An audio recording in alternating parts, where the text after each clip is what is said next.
vamos falar de CPI. A secretária do Ministério da Saúde, Mayra Pinheiro, foi a testemunha ouvida ontem, né, pela CPI da pandemia.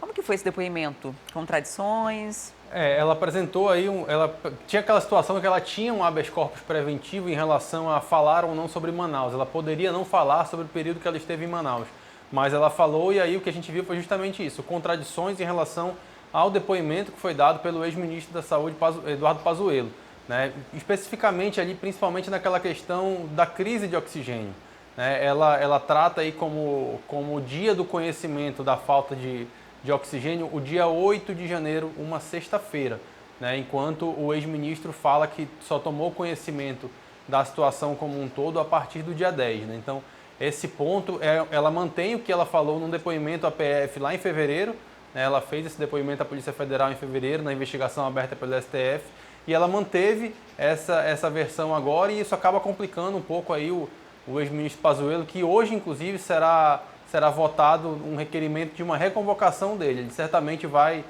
se posicionar de novo na CPI e essas contradições que foram apontadas no depoimento de ontem da secretária Mayra, que era um braço direito dele, né? Uma pessoa que passou ali por todos esses ministros da saúde que a gente teve, ela continua no ministério, mas teve uma atuação bastante forte ao lado do ministro Pazuello.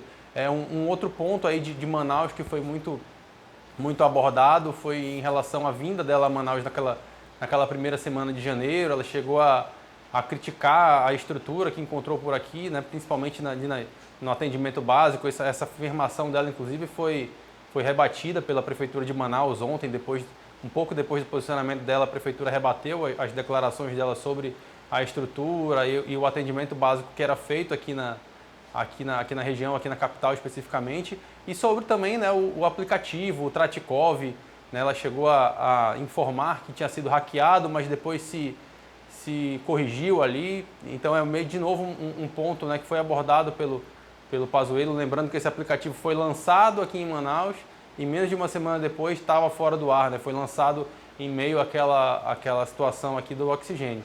Mais uma vez, como não poderia deixar de ser, e como ela já tem o apelido aí de Capitã Cloroquina, por ser uma defensora do medicamento, esse tema foi bastante discutido ali, inclusive questões técnicas, farmacológicas, sobre o medicamento, de que maneira ele atuava no organismo. Tudo isso tomou bastante ali também esses depoimentos, essa situação de ontem. O depoimento encerrou aí por volta das 3h30 e não há nenhuma sinalização de que ela deva ser convocada de novo. Hoje na CPI a gente não vai ter depoimentos, né? A gente vai ter uma manhã marcada por análise de requerimentos. Tem mais de 400 requerimentos aí.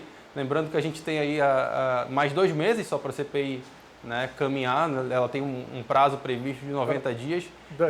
Oi, pode falar, Manuel. Em relação a ela, especificamente a esse depoimento dela, tem esse ponto que você citou aí logo no início, as contradições em relação ao dia em que o Ministério da Saúde foi informado sobre a possível falta de oxigênio aqui, que acabou se confirmando, né?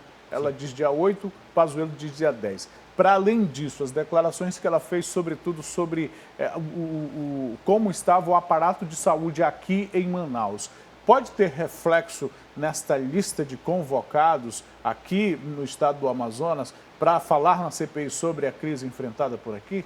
Um reflexo direto não, Emanuel, porque inicialmente já havia sido aprovada a convocação do principal, né, nome técnico dessa parte, que é o secretário de Saúde, Marcelo Escampelo. Ele seria ouvido semana que vem, ficou só para outra semana, por enquanto no dia 9 o depoimento dele. Então, como esse depoimento dele já estava marcado, e ele inclusive é citado ali no depoimento dela, sobre ele teria sido a pessoa que ligou para o ministro Pazuello, e depois o ministro Pazuello falou com ela a respeito dessa situação do oxigênio em Manaus. Então ele já estaria convocado, já foi convocado, a convocação já foi aprovada, então isso aí não mudaria. O próprio governador Wilson Lima deve ser convocado hoje, né, mas não por conta dessa situação, desse depoimento de ontem. Ele deve ser convocado porque as convocações que serão feitas de governadores e prefeitos passam por cidades e estados onde está tendo investigação, né, a respeito do uso de recursos públicos durante a pandemia. Então, como já há uma investigação no STJ em relação a essa questão aqui dos respiradores, lá da primeira onda ainda, ele será convocado por conta disso, né? Então, esse depoimento dela, especificamente sobre o Amazonas, não trará nenhum reflexo imediato. Agora mostra, claro, falhas aí durante esse processo, falhas como um todo. A gente falou bastante aqui já sobre essas constantes falhas de vários entes aí, né, nesse combate. Ela cita, por exemplo, que não dava para mensurar ali o consumo de oxigênio aqui do Amazonas naquele momento, né?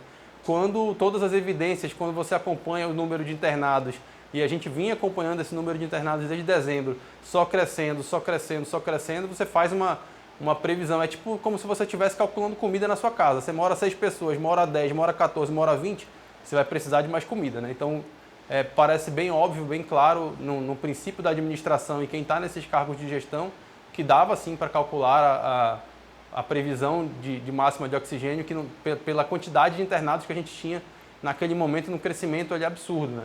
Então, esses depoimentos dela, além das contradições, mostram essas falhas, né, no processo, na maneira como foi lidada essa questão da pandemia aqui, especificamente naquele nosso janeiro terrível aqui que a gente teve. Daqui para frente, Dante, a convocação, por exemplo, do governador e também do secretário Marcelo Campelos é para o mês que vem, né? Esses depoimentos devem ser colhidos só no mês de junho. Lá para o final do mês de junho, inclusive, porque a CPI já tem uma agenda definida até a terceira semana, né, de junho. Então, esses próximos convocados que devem sair hoje, só de governadores são 9, né? E aí tem mais prefeitos de 7 capitais, Manaus não está inclusa nessas capitais. Então, é muita gente para ser ouvida, né? Ontem o senador Omar Aziz, que preside a CPI, chegou a falar que espera não prorrogar a CPI, mas com essa quantidade aí de convocados que ainda teremos, né? Com nomes que já têm a convocação aprovada, que ainda serão ouvidos. É difícil imaginar que até daqui a 2 meses ela vai terminar, né? Mas vamos acompanhar para ver como é que vai ficar essa gestão aí de tempo, né? Porque a gente percebe também que se estende muito e eles não voltam depois sempre paralisa, né? Durante a ordem do dia do Senado, que é aquele momento que precisa paralisar a CPI, mas até hoje a gente não teve nenhuma volta, nenhum retorno depois da ordem do dia. Então é um desafio terminar a CPI nos 90 dias que ela está prevista, mas até por enquanto esse ainda é o objetivo do colegiado ali, do presidente e do vice-presidente da CPI. Gostou do vídeo? Vem ver mais no nosso canal. Não esqueça de se inscrever e ativar as notificações.